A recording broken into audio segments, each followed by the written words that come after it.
Punjabi radio USA ਸੁਣ ਰਹੇ ਸਾਰੇ ਸਰੋਤਿਆਂ ਨੂੰ ਮੇਰੇ ਜਗਮੋਹਨ ਸਿੰਘ ਵੱਲੋਂ ਪਿਆਰ ਅਤੇ ਸਤਿਕਾਰ ਭਰੀ ਸਤਿ ਸ਼੍ਰੀ ਅਕਾਲ। ਅੱਜ 8 ਅਪ੍ਰੈਲ ਦਿਨ ਸ਼ੁੱਕਰਵਾਰ ਪ੍ਰੋਗਰਾਮ ਲੈ ਕੇ ਹਾਜ਼ਰ ਹਾਂ ਅਪਡੇਟ ਅਮਰੀਕਾ, ਜਿਸ ਦੇ ਵਿੱਚ ਤੁਹਾਨੂੰ ਵਰਲਡ ਦੀਆਂ ਨਿਊਜ਼, ਅਮਰੀਕਾ ਦੀਆਂ ਨਿਊਜ਼, ਮੌਸਮ ਦੀ ਜਾਣਕਾਰੀ, ਇਕਨੋਮੀ ਦੀ ਜਾਣਕਾਰੀ, ਵੱਖ-ਵੱਖ ਕੰਟਰੀ ਦੇ ਹਿਸਾਬ ਨਾਲ ਕਰੰਸੀ ਐਕਸਚੇਂਜ ਰੇਟ ਅਤੇ ਸੋਨੇ ਅਤੇ ਚਾਂਦੀ ਦੇ ਭਾਅ ਦੱਸਾਂਗੇ। ਅੱਜ ਦੀਆਂ ਇਹਨਾਂ ਖਬਰਾਂ ਦੀ ਸ਼ੁਰੂਆਤ ਕਰਨ ਤੋਂ ਪਹਿਲਾਂ ਅਸੀਂ ਧੰਨਵਾਦ ਕਰਦੇ ਹਾਂ ਆਪਣੇ ਸਪਾਂਸਰ ਦਾ, ਜਿਨ੍ਹਾਂ ਨੇ ਅੱਜ ਦੇ ਇਸ ਪ੍ਰੋਗਰਾਮ ਦੇ ਵਿੱਚ ਹਿੱਸਾ ਪਾ ਕੇ ਇਸ ਨੂੰ ਅੱਗੇ ਵਧਾਇਆ ਅਤੇ ਤੁਹਾਡੇ ਤੱਕ ਪਹੁੰਚਾਇਆ। ਅੱਜ ਦੀਆਂ ਇਹਨਾਂ ਖਬਰਾਂ ਦੇ ਸਪਾਂਸਰਜ਼ ਹਨ ਖਾਲਸਾ ਇੰਸ਼ੋਰੈਂਸ ਏਜੰਸੀ ਵਾਲੇ ਸੈਨ ਹੋਜ਼ੇ ਤੋਂ, ਜੋ ਕਿ ਹਰ ਪ੍ਰਕਾਰ ਦੀ ਇੰਸ਼ੋਰੈਂਸ ਕਰਦੇ ਹਨ ਅਤੇ ਕਿਸੇ ਵੀ ਤਰ੍ਹਾਂ ਦੀ ਇੰਸ਼ੋਰੈਂਸ ਦੀ ਜਾਣਕਾਰੀ ਦੇ ਲਈ ਤੁਸੀਂ ਇਹਨਾਂ ਨੂੰ ਕਾਲ ਕਰ ਸਕਦੇ ਹੋ 408-272-2500 ਤੇ। ਇਸ ਦੇ ਨਾਲ ਸੰਤੋਖ ਸਿੰਘ ਬਾਸੀ ਜੀ ਫਰੀਮੌਂਟ ਤੋਂ, ਮਨਜੀਤ ਸਿੰਘ ਨਰਿੰਦਰ ਕੌਰ ਕਲਾਰ ਜੀ ਕਲੋਵਿਸ ਤੋਂ ਅਤੇ ਨਾਜਰ ਸਿੰਘ ਰਿਸ਼ਪਾਲ ਕੌਰ ਖੰਗੂੜਾ ਜੀ ਬੇਕਰਸਫੀਲਡ ਤੋਂ। ਜੇਕਰ ਤੁਸੀਂ ਵੀ ਇਸ ਪ੍ਰੋਗਰਾਮ ਨੂੰ ਜਾਂ ਪੰਜਾਬੀ ਰੇਡੀਓ USA ਦੇ ਕਿਸੇ ਵੀ ਹੋਰ ਪ੍ਰੋਗਰਾਮ ਨੂੰ ਸਪਾਂਸਰ ਕਰਨਾ ਚਾਹੁੰਦੇ ਹੋ ਤਾਂ ਤੁਸੀਂ ਕਾਲ ਕਰ ਸਕਦੇ ਹੋ 408-272-5200 ਤੇ, ਜਾਂ ਫਿਰ ਤੁਸੀਂ ਸਾਨੂੰ ਈਮੇਲ ਕਰ ਸਕਦੇ ਹੋ ਸਾਡੇ ਈਮੇਲ ਐਡਰੈਸ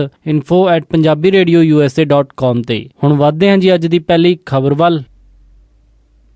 ਬੈਲਜੀਅਮ ਦੇ ਵਿੱਚ ਇੱਕ ਮੁਹੰਮਦ ਅਬਰੀਨੀ ਨਾਮ ਦੇ ਅੱਤਵਾਦੀ ਨੂੰ ਗ੍ਰਿਫਤਾਰ ਕੀਤਾ ਗਿਆ ਹੈ, ਜਿਸ ਦਾ ਕਿ ਪੈਰਿਸ ਦੇ ਵਿੱਚ ਹੋਏ ਹਮਲਿਆਂ ਦੇ ਨਾਲ ਕਨੈਕਸ਼ਨ ਹੈ। ਮੰਨਿਆ ਜਾਂਦਾ ਹੈ ਕਿ ਮੁਹੰਮਦ ਅਬਰੀਨੀ ਪੈਰਿਸ ਦੇ ਵਿੱਚ ਜੋ ਹਮਲਾਵਰ ਸਨ ਉਹਨਾਂ ਨੂੰ ਡਰਾਈਵ ਕਰਕੇ ਉੱਥੇ ਤੱਕ ਪਹੁੰਚਾ ਕੇ ਆਇਆ ਸੀ। ਜਾਂਚ ਏਜੰਸੀਆਂ ਹੁਣ ਮੁਹੰਮਦ ਅਬਰੀਨੀ ਤੋਂ ਬਰਸਲਜ਼ ਦੇ ਵਿੱਚ ਹੋਏ 에ਅਰਪੋਰਟ ਦੇ ਉੱਤੇ ਹਮਲੇ ਦੀ ਵੀ ਜਾਣਕਾਰੀ ਜੁਟਾ ਰਹੀਆਂ ਹਨ, ਕਿਉਂਕਿ ਮੰਨਿਆ ਜਾ ਰਿਹਾ ਹੈ ਕਿ ਬਰਸਲਜ਼ ਦੇ ਵਿੱਚ 3 ਹਮਲਾਵਰਾਂ ਨੇ ਹਮਲਾ ਕੀਤਾ ਸੀ ਅਤੇ 2 ਹਮਲਾਵਰ ਮੌਕੇ ਦੇ ਉੱਤੇ ਹੀ ਮਾਰੇ ਗਏ ਸਨ, ਪਰ ਇੱਕ ਤੀਸਰਾ ਹਮਲਾਵਰ ਉੱਥੋਂ ਬਚ ਕੇ ਨਿਕਲ ਗਿਆ ਸੀ ਅਤੇ ਪੁਲਿਸ ਨੂੰ ਪੂਰਾ ਸ਼ੱਕ ਹੈ ਕਿ ਉਹ ਤੀਸਰਾ ਹਮਲਾਵਰ ਮੁਹੰਮਦ ਅਬਰੀਨੀ ਹੀ ਸੀ। 22 ਮਾਰਚ ਨੂੰ ਹੋਏ ਬਰਸਲ 에ਅਰਪੋਰਟ ਦੇ ਉੱਤੇ ਹਮਲੇ ਦੇ ਵਿੱਚ 22 ਲੋਕਾਂ ਦੀ ਜਾਨ ਚਲੀ ਗਈ ਸੀ। ਇੱਕ ਹੋਰ ਸੈਪਰੇਟ ਆਪਰੇਸ਼ਨ ਦੇ ਵਿੱਚ ਨਾਇਮ ਅਲ ਅਹਮਦ ਨਾਮ ਦੇ ਇੱਕ ਅੱਤਵਾਦੀ ਨੂੰ ਗ੍ਰਿਫਤਾਰ ਕੀਤਾ ਗਿਆ ਹੈ, ਜਿਸ ਦਾ ਕਿ ਕਨੈਕਸ਼ਨ ਬਰਸਲ ਦੇ ਮੈਟਰੋ ਸਟੇਸ਼ਨ ਦੇ ਉੱਤੇ ਹੋਏ ਹਮਲੇ ਦੇ ਨਾਲ ਜੋੜ ਕੇ ਦੇਖਿਆ ਜਾ ਰਿਹਾ ਹੈ ਅਤੇ ਜਾਂਚ ਏਜੰਸੀਆਂ ਉਸ ਚੀਜ਼ ਦੀ ਇਨਵੈਸਟੀਗੇਟ ਕਰ ਰਹੀਆਂ ਹਨ ਕਿ ਇਹ ਨਾਇਮ ਅਲ ਅਹਮਦ ਨਾਮ ਦਾ ਅੱਤਵਾਦੀ ਬਰਸਲ ਦੇ ਵਿੱਚ ਹੋਏ ਹਮਲਿਆਂ ਦਾ ਜ਼ਿੰਮੇਵਾਰ ਹੈ ਜਾਂ ਨਹੀਂ। ਅਥਾਰਟੀਜ਼ ਨੇ ਦੱਸਿਆ ਹੈ ਕਿ ਖਾਲਿਦ ਨਾਮ ਦੇ ਅੱਤਵਾਦੀ ਨੇ ਮੈਟਰੋ ਸਟੇਸ਼ਨ ਦੇ ਉੱਤੇ ਅਟੈਕ ਕੀਤਾ ਸੀ ਅਤੇ ਉਸ ਅਟੈਕ ਦੇ ਦੌਰਾਨ ਉਸ ਦੇ ਨਾਲ ਇੱਕ ਦੂਸਰਾ ਅੱਤਵਾਦੀ ਵੀ ਦੇਖਿਆ ਗਿਆ ਸੀ, ਜਿਸ ਦੇ ਉੱਤੇ ਜੋ ਕਿ ਉਹਨਾਂ ਨੂੰ ਸ਼ੱਕ ਹੈ ਕਿ ਉਹ ਨਾਇਮ ਅਲ ਅਹਮਦ ਹੀ ਹੋਵੇਗਾ। ਮੁਹੰਮਦ ਅਬਰੀਨੀ ਦੀ ਗ੍ਰਿਫਤਾਰੀ ਤੋਂ ਬਾਅਦ ਪੈਰਿਸ ਦੇ ਬੰਬ ਧਮਾਕਿਆਂ ਦੇ ਵਿੱਚ ਜੁੜੇ 2 ਮੋਸਟ ਵਾਂਟਡ ਅੱਤਵਾਦੀਆਂ ਦੀ ਗ੍ਰਿਫਤਾਰੀ ਜਿਹੜੀ ਹਜੇ ਤੱਕ ਹੋ ਚੁੱਕੀ ਹੈ, ਜਿਨ੍ਹਾਂ ਦੇ ਵਿੱਚ ਸਾਲਾ ਅਬਦੁਲ ਸਲੇਮ ਅਤੇ ਮੁਹੰਮਦ ਅਬਰੀਨੀ ਆਉਂਦੇ ਹਨ।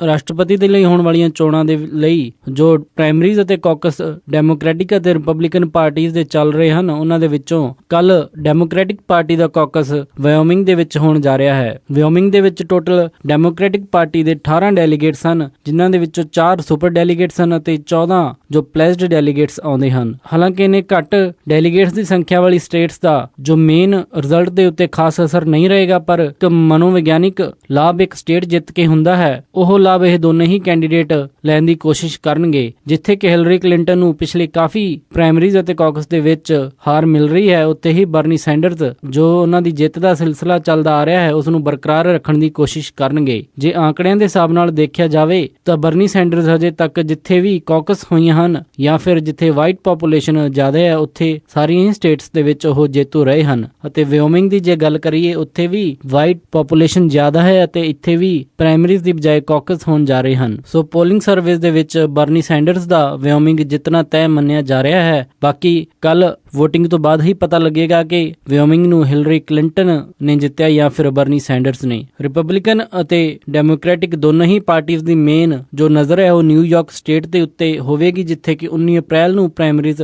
ਹੋਣ ਜਾ ਰਹੀਆਂ ਹਨ। ਨਿਊਯਾਰਕ ਦੇ 247 ਡੈਲੀਗੇਟਸ ਇਸ ਦੇ ਵਿੱਚ ਸ਼ਾਮਿਲ ਹੋਣਗੇ ਅਤੇ ਰਿਪਬਲਿਕਨ ਪਾਰਟੀ ਦੇ 95 ਡੈਲੀਗੇਟਸ ਇਸ ਦੇ ਵਿੱਚ ਸ਼ਾਮਿਲ ਹੋਣਗੇ। ਮੌਜੂਦਾ ਅੰਕੜਿਆਂ ਤੇ ਨਜ਼ਰ ਮਾਰੀਏ ਤਾਂ ਡੈਮੋਕ੍ਰੈਟਿਕ ਪਾਰਟੀ ਦੇ ਵਿੱਚ ਟੋਟਲ ਹਿਲਰੀ ਕਲਿੰਟਨ ਕੋਲੇ 1750 ਡੈਲੀਗੇਟਸ ਹਨ ਅਤੇ ਬਰਨੀ ਸੈਂਡਰਸ ਦੇ ਕੋਲ 1061। ਪਰ ਸਥਿਤੀ ਉਦੋਂ ਜ਼ਿਆਦਾ ਦਿਲਚਸਪ ਹੋ ਜਾਂਦੀ ਹੈ ਜਦੋਂ ਕਿ ਸੁਪਰ ਡੈਲੀਗੇਟਸ ਦੀ ਜੋ ਸੰਖਿਆ ਹੈ ਉਹ ਵਿੱਚੋਂ ਕੱਢ ਦਈਏ, ਕਿਉਂਕਿ ਸੁਪਰ ਡੈਲੀਗੇਟਸ ਦਾ ਜੋ ਸਮਰਥਨ ਉਹ ਕਿਸੇ ਵੀ ਟਾਈਮ ਬਦਲ ਸਕਦਾ ਹੈ। ਸੋ ਪਲੇਸਡ ਡੈਲੀਗੇਟਸ ਹਿਲਰੀ ਕਲਿੰਟਨ ਕੋਲ 1280 ਹਨ ਅਤੇ ਬਰਨੀ ਸੈਂਡਰਸ ਦੇ ਕੋਲ 1030। ਜੋ ਇਹ ਫਾਸਲਾ ਪਹਿਲਾਂ 300 ਤੋਂ ਵੀ ਜ਼ਿਆਦਾ ਦਾ ਹੁੰਦਾ ਸੀ, ਹੁਣ 200 ਕੁਛ ਡੈਲੀਗੇਟਸ ਦਾ ਜੋ ਇਹ ਫਾਸਲਾ ਰਹਿ ਗਿਆ ਹੈ। ਸੋ ਜੇਕਰ ਨਿਊਯਾਰਕ ਦੇ ਵਿੱਚ ਹੋਣ ਵਾਲੀਆਂ ਪ੍ਰਾਇਮਰੀਜ਼ ਬਰਨੀ ਸੈਂਡਰਸ ਦੇ ਹੱਕ ਦੇ ਵਿੱਚ ਜਾਂਦੀਆਂ ਹਨ ਤਾਂ ਡੈਮੋਕ੍ਰੈਟਿਕ ਪਾਰਟੀ ਦਾ ਜੋ ਹਜੇ ਤੱਕ ਹਿਲਰੀ ਕਲਿੰਟਨ ਦਾ ਇੱਕ ਤਰਫਾ ਸਮਰਥਨ ਚੱਲ ਰਿਹਾ ਸੀ ਉਸ ਦੇ ਵਿੱਚ ਕਾਫੀ ਦਿਲਚਸਪ ਮੋੜ ਆ ਜਾਵੇਗਾ। ਅਤੇ ਉਧਰ ਹੀ ਰਿਪਬਲਿਕਨ ਪਾਰਟੀ ਦੀ ਜੇ ਗੱਲ ਕਰੀਏ 743 ਡੈਲੀਗੇਟਸ ਲੈ ਕੇ ਡੋਨਲਡ ਟਰੰਪ ਲੀਡ ਕਰ ਰਹੇ ਹਨ ਅਤੇ ਦੂਸਰੇ ਨੰਬਰ ਤੇ ਟੈਡ ਕਰੂਜ਼ 520 ਡੈਲੀਗੇਟ ਉਹਨਾਂ ਦੇ ਕੋਲ ਹਨ ਅਤੇ ਇਹ ਦੋਨੇ ਹੀ ਕੈਂਡੀਡੇਟ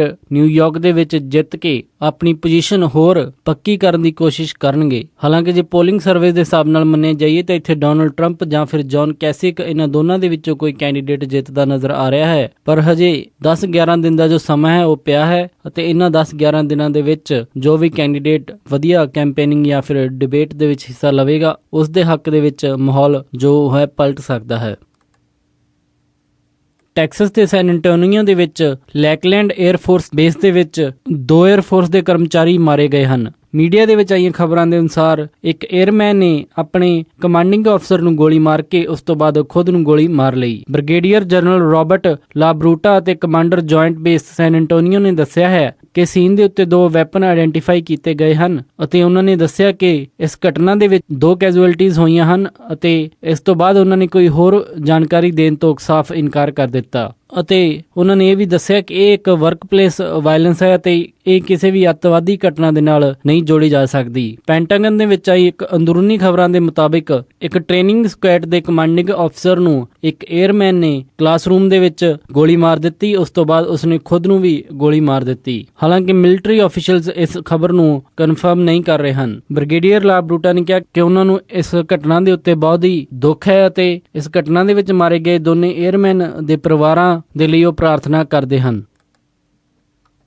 ਅਲਾਸਕਾ ਦੇ ਵਿੱਚ ਇੱਕ ਛੋਟੇ ਕਮਰਸ਼ੀਅਲ 에ਅਰਪਲੇਨ ਦੇ ਹੋਏ ਕ੍ਰੈਸ਼ ਦੇ ਵਿੱਚ 3 ਲੋਕਾਂ ਦੀ ਮੌਤ ਹੋ ਗਈ ਹੈ। ਇਸ ਘਟਨਾ ਦੇ ਵਿੱਚ ਕੁੱਲ 4 ਲੋਕ ਉਸ 에ਅਰਪਲੇਨ ਦੇ ਵਿੱਚ ਸਵਾਰ ਸਨ, ਜਿਨ੍ਹਾਂ ਦੇ ਵਿੱਚੋਂ 3 ਲੋਕਾਂ ਦੀ ਮੌਤ ਹੋ ਗਈ ਹੈ, ਪਰ ਇੱਕ ਔਰਤ ਉਸ ਘਟਨਾ ਦੇ ਵਿੱਚ ਬਚ ਗਈ, ਜਿਸ ਨੂੰ ਫੌਰਨ ਹਸਪੀਟਲ ਦੇ ਵਿੱਚ ਭਰਤੀ ਕਰਵਾ ਦਿੱਤਾ ਗਿਆ ਹੈ। ਉੱਥੇ ਅਧਿਕਾਰੀਆਂ ਨੇ ਦੱਸਿਆ ਕਿ ਹਜੇ ਤੱਕ ਇਹ ਔਰਤ ਦੀ ਕੰਡੀਸ਼ਨ ਦਾ ਜੋ ਪਤਾ ਨਹੀਂ ਲੱਗਿਆ ਹੈ ਕਿ ਉਹ ਇੱਕ ਪੈਸੇਂਜਰ ਸੀ ਜਾਂ ਫਿਰ ਪਾਇਲਟ, ਪਰ ਜਹਾਜ਼ ਦੇ ਵਿੱਚ ਜੋ ਬਾਕੀ ਹੋਰ 3 ਸਵਾਰ ਸਨ ਉਹਨਾਂ ਦੀ ਮੌਤ ਹੋ ਗਈ ਹੈ। ਉਹਨਾਂ ਨੇ ਦੱਸਿਆ ਕਿ ਰੈਸਕਿਊ ਹੈਲੀਕਾਪਟਰਸ ਨੂੰ ਕ੍ਰੈਸ਼ ਸਾਈਟ ਦੇ ਉੱਤੇ ਪਹੁੰਚਣ ਦੇ ਵਿੱਚ ਕਾਫੀ ਸਮਾਂ ਲੱਗਿਆ ਕਿਉਂਕਿ ਚੱਲਦੀਆਂ ਤੇਜ਼ ਹਵਾਵਾਂ ਕਰਕੇ ਹੈਲੀਕਾਪਟਰ ਨੂੰ ਉਡਾਨ ਭਰਨ ਦੇ ਵਿੱਚ ਸਮੱਸਿਆ ਆ ਰਹੀ ਸੀ। ਉਸ ਤੋਂ ਬਾਅਦ ਹੈਲੀਕਾਪਟਰ ਕ੍ਰੂ ਨੇ ਉਸ ਘਟਨਾ ਸਥਲ ਦੇ ਕੋਲ ਲੈਂਡਿੰਗ ਕਰਵਾਈ ਅਤੇ ਉਸ ਤੋਂ ਬਾਅਦ ਰੈਸਕਿਊ ਟੀਮ 400 ਫੁੱਟ ਦੀ ਚੜ੍ਹਾਈ ਕਰਕੇ ਉਸ ਕ੍ਰੈਸ਼ ਸਾਈਟ ਦੇ ਉੱਤੇ ਪਹੁੰਚੀ। ਇਹ 에ਅਰਪਲੇਨ ਸਨਰਾਈਜ਼ ਐਵੀਏਸ਼ਨ ਦਾ ਦੱਸਿਆ ਜਾਂਦਾ ਹੈ। ਯੂਐਸ ਜਸਟਿਸ ਡਿਪਾਰਟਮੈਂਟ ਅਤੇ ਐਪਲ ਕੰਪਨੀ ਦੇ ਵਿਚਕਾਰ ਜੋ ਲੜਾਈ ਚੱਲ ਰਹੀ ਹੈ ਉਸ ਦੇ ਵਿੱਚ ਇੱਕ ਨਵੀਂ ਖਬਰ ਦੇ ਮੁਤਾਬਿਕ US justice department New York drug case ਦੇ ਵਿੱਚ ਜੋ ਆਪਣਾ ਕੇਸ ਹੈ ਉਹ ਐਪਲ ਕੰਪਨੀ ਦੇ ਖਿਲਾਫ ਜਾਰੀ ਰੱਖੇਗਾ। ਹਜੇ 2 ਹੀ ਹਫ਼ਤੇ ਪਹਿਲਾਂ ਖਬਰ ਆਈ ਸੀ ਕਿ ਗਵਰਨਮੈਂਟ ਨੇ ਐਪਲ ਕੰਪਨੀ ਦੇ ਖਿਲਾਫ ਆਪਣਾ ਕੇਸ ਜੋ ਦਸੰਬਰ ਦੇ ਵਿੱਚ ਹੋਈ ਸੈਨ ਬਰਨਾਰਡੀਨੋ ਦੀ ਹੋਈ ਘਟਨਾ ਦੇ ਕਰਕੇ ਕੀਤਾ ਸੀ ਉਹ ਵਾਪਸ ਲੈ ਲਿਆ ਹੈ ਅਤੇ FBI ਨੇ ਐਪਲ ਫੋਨ ਅਨਲੌਕ ਕਰਨ ਦੇ ਵਿੱਚ ਕਾਮਯਾਬੀ ਹਾਸਲ ਕੀਤੀ ਹੈ ਅਤੇ ਉਸ ਤੋਂ ਬਾਅਦ ਮੰਨਿਆ ਜਾ ਰਿਹਾ ਨਿਊਯਾਰਕ ਡਰੱਗ ਕੇਸ ਦੇ ਵਿੱਚ ਚੱਲ ਰਹੇ ਇੱਕ ਅਜਿਹੇ ਮਾਮਲੇ ਦੇ ਵਿੱਚ ਵੀ ਜੋ US ਗਵਰਨਮੈਂਟ ਆਪਣਾ ਕੇਸ ਵਾਪਸ ਲਵੇਗੀ, ਪਰ US ਜਸਟਿਸ ਡਿਪਾਰਟਮੈਂਟ ਨੇ ਇਸ ਕੇਸ ਦੇ ਵਿੱਚ ਐਪਲ ਦੇ ਖਿਲਾਫ ਆਪਣਾ ਕੇਸ ਜਾਰੀ ਰੱਖਣ ਦਾ ਫੈਸਲਾ ਲਿਆ ਹੈ। ਐਪਲ ਕੰਪਨੀ ਨੂੰ ਟੈਕਨੋਲੋਜੀ ਇੰਡਸਟਰੀ ਤੋਂ ਇਨਕ੍ਰਿਪਸ਼ਨ ਦੇ ਮਾਮਲੇ ਦੇ ਵਿੱਚ ਭਾਰੀ ਸਪੋਰਟ ਮਿਲ ਰਹੀ ਹੈ, ਜਿਸ ਦੇ ਵਿੱਚ ਐਪਲ ਕੰਪਨੀ ਨੇ ਕਿਹਾ ਸੀ ਕਿ ਉਹ ਆਪਣੇ ਪ੍ਰੋਡਕਟਸ ਦੀ ਜੋ ਇਨਕ੍ਰਿਪਸ਼ਨ ਟੈਕਨੋਲੋਜੀ ਹੈ ਉਹ ਕਿਸੇ ਵੀ ਗਵਰਨਮੈਂਟ ਏਜੰਸੀ ਦੇ ਨਾਲ ਸਾਂਝਾ ਨਹੀਂ ਕਰ ਸਕਦਾ। ਇਹਨਾਂ ਦੋਨਾਂ ਕੇਸਾਂ ਦੇ ਵਿੱਚ ਹੀ ਜੋ ਫੋਨ ਦੇ ਸਿਕਿਉਰਿਟੀ ਫੀਚਰਸ ਹਨ ਉਹ ਇਨਵੋਲਵਡ ਹਨ, ਇਸ ਕਰਕੇ ਐਪਲ ਕੰਪਨੀ ਨੇ FBI ਦੀ ਜੋ ਮਦਦ ਕਰਨ ਤੋਂ ਸਾਫ਼ ਇਨਕਾਰ ਕਰ ਦਿੱਤਾ ਸੀ। ਸੈਨੋਜ਼ੇ ਸਟੇਟ ਯੂਨੀਵਰਸਿਟੀ ਦੇ ਕੋਲ ਹੋਈ ਇੱਕ ਗੋਲੀਬਾਰੀ ਦੀ ਘਟਨਾ ਦੇ ਵਿੱਚ ਇੱਕ ਵਿਅਕਤੀ ਬੁਰੀ ਤਰ੍ਹਾਂ ਜ਼ਖਮੀ ਹੋ ਗਿਆ ਹੈ। ਇਹ ਸ਼ੂਟਿੰਗ ਕੱਲ ਰਾਤ ਨੂੰ 11 ਵਜੇ ਈਸਟ ਵਿਲੀਅਮ ਸਟਰੀਟ ਅਤੇ 10th ਸਟਰੀਟ ਦੇ ਕੋਲ ਹੋਈ, ਜਿੱਥੇ ਇੱਕ ਟਾਕੋ ਟਰੱਕ ਦੇ ਸਾਹਮਣੇ ਇੱਕ 20 ਸਾਲ ਦੇ ਨੌਜਵਾਨ ਨੂੰ ਗੋਲੀ ਵੱਜੀ ਅਤੇ ਉਸ ਤੋਂ ਬਾਅਦ ਉਸ ਨੂੰ ਫੌਰਨ ਹਸਪੀਟਲ ਦੇ ਵਿੱਚ ਭਰਤੀ ਕਰਵਾਇਆ ਗਿਆ। ਡਾਕਟਰਸ ਨੇ ਦੱਸਿਆ ਕਿ ਉਸ ਦੀ ਹਾਲਤ ਕਾਫੀ ਗੰਭੀਰ ਹੈ। ਪੁਲਿਸ ਨੇ ਦੱਸਿਆ ਕਿ ਇਸ ਘਟਨਾ ਦੇ ਪਿੱਛੇ ਕੋਈ ਮੋਟਿਵ ਜਾਂ ਫਿਰ ਹੋਰ ਕੋਈ ਹਜੇ ਸਸਪੈਕਟ ਦੀ ਇਨਫੋਰਮੇਸ਼ਨ ਨਹੀਂ ਮਿਲੀ ਹੈ ਅਤੇ ਇਸ ਘਟਨਾ ਦੇ ਵਿੱਚ ਹੋਰ ਕੋਈ ਵੀ ਇੰਜਰੀ ਦੀ ਖਬਰ ਨਹੀਂ ਆਈ ਹੈ। ਇਹ ਸਨ ਅੱਜ ਦੀਆਂ ਕੁਝ ਖਾਸ ਖਬਰਾਂ। ਹੁਣ ਵਧਦੇ ਹਾਂ ਜੀ ਮੌਸਮ ਦੀ ਜਾਣਕਾਰੀ ਦੇ ਵੱਲ। ਸ਼ਨੀਵਾਰ ਨੂੰ ਸੈਨੋਜ਼ੇ ਦੇ ਵਿੱਚ ਹਾਈ ਟੈਂਪਰੇਚਰ ਰਹੇਗਾ 67 ਡਿਗਰੀ ਅਤੇ ਲੋ ਟੈਂਪਰੇਚਰ 54 ਡਿਗਰੀ। ਮੀਂਹ ਪੈਣ ਦੇ ਚਾਂਸ 70% ਬਣੇ ਰਹਿਣਗੇ। ਸੈਨ ਫਰਾਂਸਿਸਕੋ ਦੇ ਵਿੱਚ 63 ਡਿਗਰੀ ਹਾਈ ਅਤੇ ਰਾਤ ਨੂੰ 53 ਡਿਗਰੀ ਲੋ। ਇੱਥੇ ਮੀਂਹ ਪੈਣ ਦੇ 100% ਚਾਂਸ ਹਨ। ਸੈਕਰਾਮੈਂਟੋ ਦੇ ਵਿੱਚ 65 ਡਿਗਰੀ ਹਾਈ ਅਤੇ ਰਾਤ ਨੂੰ 52 ਡਿਗਰੀ ਲੋ। ਇੱਥੇ ਦਿਨ ਦੇ ਟਾਈਮ ਮੀਂਹ ਪੈਣ ਦੇ ਚਾਂਸ ਹਨ। ਯੂਬਾ ਸਿਟੀ ਦੇ ਵਿੱਚ 63 ਡਿਗਰੀ ਹਾਈ ਅਤੇ ਰਾਤ ਨੂੰ 53 ਡਿਗਰੀ ਲੋ। ਇੱਥੇ ਦਿਨ ਦੇ ਟਾਈਮ ਮੀਂਹ ਪਵੇਗਾ। ਸਟਾਕਟਨ ਦੇ ਵਿੱਚ 67 ਡਿਗਰੀ ਹਾਈ ਅਤੇ ਰਾਤ ਨੂੰ 53 ਡਿਗਰੀ ਲੋ। ਇੱਥੇ ਵੀ ਦਿਨ ਦੇ ਟਾਈਮ ਮੀਂਹ ਪੈਣ ਦੇ 90% ਚਾਂਸ ਹਨ। ਟ੍ਰੇਸੀ ਦੇ ਵਿੱਚ 67 ਡਿਗਰੀ ਹਾਈ ਅਤੇ ਰਾਤ ਨੂੰ 53 ਡਿਗਰੀ ਲੋ। ਇੱਥੇ ਦਿਨ ਦੇ ਟਾਈਮ ਮੀਂਹ ਪਵੇਗਾ। ਮੋਡੈਸਟੋ ਦੇ ਵਿੱਚ 68 ਡਿਗਰੀ ਹਾਈ ਅਤੇ ਰਾਤ ਨੂੰ 53 ਡਿਗਰੀ ਲੋ। ਇੱਥੇ ਵੀ ਦਿਨ ਦੇ ਟਾਈਮ ਮੀਂਹ ਪਵੇਗਾ। ਫ੍ਰੈਜ਼ਨੋ ਦੇ ਵਿੱਚ 71 ਡਿਗਰੀ ਹਾਈ ਅਤੇ ਰਾਤ ਨੂੰ 54 ਡਿਗਰੀ ਲੋ। ਇੱਥੇ ਸਵੇਰ ਦੇ ਟਾਈਮ ਮੀਂਹ ਪਵੇਗਾ ਅਤੇ ਰਾਤ ਨੂੰ ਬੂੰਦਾਬਾਂਦੀ ਹੋਵੇਗੀ। ਬੇਕਰਸਫੀਲਡ ਦੇ ਵਿੱਚ 72 ਡਿਗਰੀ ਹਾਈ ਅਤੇ ਰਾਤ ਨੂੰ 54 ਡਿਗਰੀ ਲੋ। ਇੱਥੇ ਦਿਨ ਦੇ ਟਾਈਮ ਬੂੰਦਾਬਾਂਦੀ ਹੋਵੇਗੀ ਅਤੇ ਰਾਤ ਨੂੰ ਮੀਂਹ ਪਵੇਗਾ। ਲਾਸ ਐਂਜਲਸ ਦੇ ਵਿੱਚ 66 ਡਿਗਰੀ ਹਾਈ ਅਤੇ ਰਾਤ ਨੂੰ 55 ਡਿਗਰੀ ਲੋ। ਇੱਥੇ ਦਿਨ ਅਤੇ ਰਾਤ ਦੋਨੋਂ ਹੀ ਟਾਈਮ ਬੂੰਦਾਬਾਂਦੀ ਹੋ ਸਕਦੀ ਹੈ। ਟਰਕੀ ਦੇ ਵਿੱਚ 47 ਡਿਗਰੀ ਹਾਈ ਅਤੇ ਰਾਤ ਨੂੰ 34 ਡਿਗਰੀ ਲੋ। ਇੱਥੇ ਦਿਨ ਦੇ ਟਾਈਮ ਮੀਂਹ ਪਵੇਗਾ ਅਤੇ ਰਾਤ ਨੂੰ ਬੂੰਦਾਬਾਂਦੀ ਹੋਵੇਗੀ। ਸਾਊਥ ਲੇਕ ਟਾਹੋ ਦੇ ਵਿੱਚ 46 ਡਿਗਰੀ ਹਾਈ ਅਤੇ ਰਾਤ ਨੂੰ 31 ਡਿਗਰੀ ਲੋ। ਇੱਥੇ ਦਿਨ ਦੇ ਟਾਈਮ ਮੀਂਹ ਪਵੇਗਾ। ਪੋਰਟਲੈਂਡ ਓਰੇਗਨ ਦੇ ਵਿੱਚ 74 ਡਿਗਰੀ ਹਾਈ ਅਤੇ ਰਾਤ ਨੂੰ 46 ਡਿਗਰੀ ਲੋ। ਬੱਦਲਵਾਈ ਬਣੀ ਰਹੇਗੀ। ਸਿਐਟਲ ਦੇ ਵਿੱਚ 66 ਡਿਗਰੀ ਹਾਈ ਅਤੇ ਰਾਤ ਨੂੰ 45 ਡਿਗਰੀ ਲੋ। ਮੌਸਮ ਸਾਫ਼ ਰਹੇਗਾ। ਫਲੈਗਸਟੈਫ ਐਰੀਜ਼ੋਨਾ ਦੇ ਵਿੱਚ 58 ਡਿਗਰੀ ਹਾਈ ਅਤੇ ਰਾਤ ਨੂੰ 30 ਡਿਗਰੀ ਲੋ।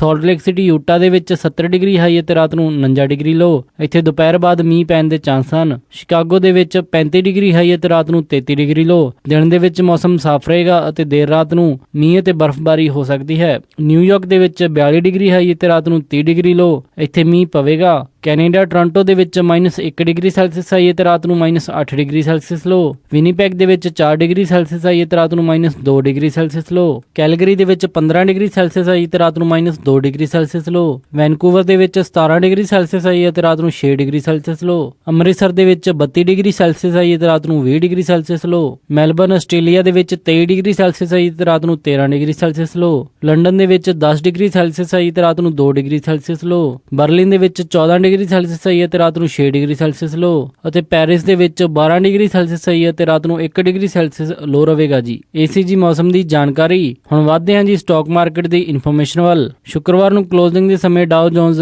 35 ਅੰਕਾਂ ਦੇ ਵਾਧੇ ਦੇ ਨਾਲ 17,576.96 ਤੇ ਬੰਦ ਹੋਇਆ। ਨੈਸਡੈਕ 2 ਅੰਕਾਂ ਦੇ ਵਾਧੇ ਦੇ ਨਾਲ 4,850.69 ਤੇ ਬੰਦ ਹੋਇਆ। S&P 5 ਅੰਕਾਂ ਦੇ ਵਾਧੇ ਦੇ ਨਾਲ 2,047.60 ਤੇ ਬੰਦ ਹੋਇਆ ਅਤੇ ਵੇਲਸ਼ਾਇਰ 5000 13 ਅੰਕਾਂ ਦੇ ਵਾਧੇ ਦੇ ਨਾਲ 21,224.32 ਤੇ ਬੰਦ ਹੋਇਆ ਜੀ। ਇੱਕ US ਡਾਲਰ ਦੀ ਕੀਮਤ ਰਹੀ 60 ਰੁਪਏ 55 ਪੈਸੇ। ਇੱਕ ਕੈਨੇਡੀਅਨ ਡਾਲਰ ਦੀ ਕੀਮਤ ਰਹੀ 51 ਰੁਪਏ 23 ਪੈਸੇ। ਇੱਕ ਬ੍ਰਿਟਿਸ਼ ਪਾਉਂਡ ਦੀ ਕੀਮਤ ਰਹੀ 94 ਰੁਪਏ। ਇੱਕ ਯੂਰੋ ਦੀ ਕੀਮਤ ਰਹੀ 75 ਰੁਪਏ 88 ਪੈਸੇ। ਇੱਕ ਆਸਟ੍ਰੇਲੀਅਨ ਡਾਲਰ ਦੀ ਕੀਮਤ ਰਹੀ 50 ਰੁਪਏ 25 ਪੈਸੇ। ਇੱਕ ਨਿਊਜ਼ੀਲੈਂਡ ਡਾਲਰ ਦੀ ਕੀਮਤ ਰਹੀ 45 ਰੁਪਏ 29 ਪੈਸੇ। ਇੱਕ ਸਿੰਗਾਪੁਰ ਡਾਲਰ ਦੀ ਕੀਮਤ ਰਹੀ 49 ਰੁਪਏ 34 ਪੈਸੇ। ਇੱਕ ਬਹਿਰੀਨੀ ਦਿਨਾਰ ਦੀ ਕੀਮਤ ਰਹੀ 176 ਰੁਪਏ 48 ਪੈਸੇ ਅਤੇ ਇੱਕ ਕੁਵੈਤੀ ਦਿਨਾਰ ਦੀ ਕੀਮਤ ਰਹੀ 220 ਰੁਪਏ 62 ਪੈਸੇ। ਸੋਨੇ ਦਾ ਰੇਟ $1239.45 ਪਰ ਆਉਂਸ ਰਿਹਾ ਅਤੇ ਚਾਂਦੀ $15.36 ਪਰ ਆਉਂਸ ਰਹੀ। ਇਸੇ ਦੇ ਨਾਲ ਅੱਜ ਦਾ ਇਹ ਖਬਰਾਂ ਦਾ ਬੁਲੇਟਿਨ ਇੱਥੇ ਹੀ ਸਮਾਪਤ ਕਰਦੇ ਹਾਂ ਜੀ। ਇਜਾਜ਼ਤ ਦਿਓ। ਉਮੀਦ ਹੈ ਕਿ ਤੁਹਾਨੂੰ ਅੱਜ ਦਾ ਇਹ ਪ੍ਰੋਗਰਾਮ ਪਸੰਦ ਆਇਆ ਹੋਵੇਗਾ। ਕਿਸੇ ਵੀ ਤਰ੍ਹਾਂ ਦੇ ਫੀਡਬੈਕ ਦੇ ਲਈ ਤੁਸੀਂ ਸਾਨੂੰ ਕਾਲ ਕਰ ਸਕਦੇ ਹੋ 408-272-5200 ਤੇ ਜਾਂ ਫਿਰ ਤੁਸੀਂ ਸਾਨੂੰ ਈਮੇਲ ਕਰ ਸਕਦੇ ਹੋ info@punjabiradiousa.com ਤੇ। ਇੱਕ ਵਾਰੀ ਫੇਰ ਸਾਰੇ ਹੀ ਸਪਾਂਸਰ ਦਾ ਬਹੁਤ-ਬਹੁਤ ਧੰਨਵਾਦ। ਮਿਲਦੇ ਹਾਂ ਜੀ ਅਪਡੇਟ ਅਮਰੀਕਾ ਦੇ ਅਗਲੇ ਅੰਕ ਵਿੱਚ। ਤਦ ਤੱਕ ਲਈ ਸਾਰਿਆਂ ਨੂੰ ਪਿਆਰ ਅਤੇ ਸਤਿਕਾਰ ਭਰੀ ਸਤਿ ਸ਼੍ਰੀ ਅਕਾਲ। ਸੁਣਦੇ ਰਹੋ ਜੀ ਪੰਜਾਬੀ ਰੇਡੀਓ USA।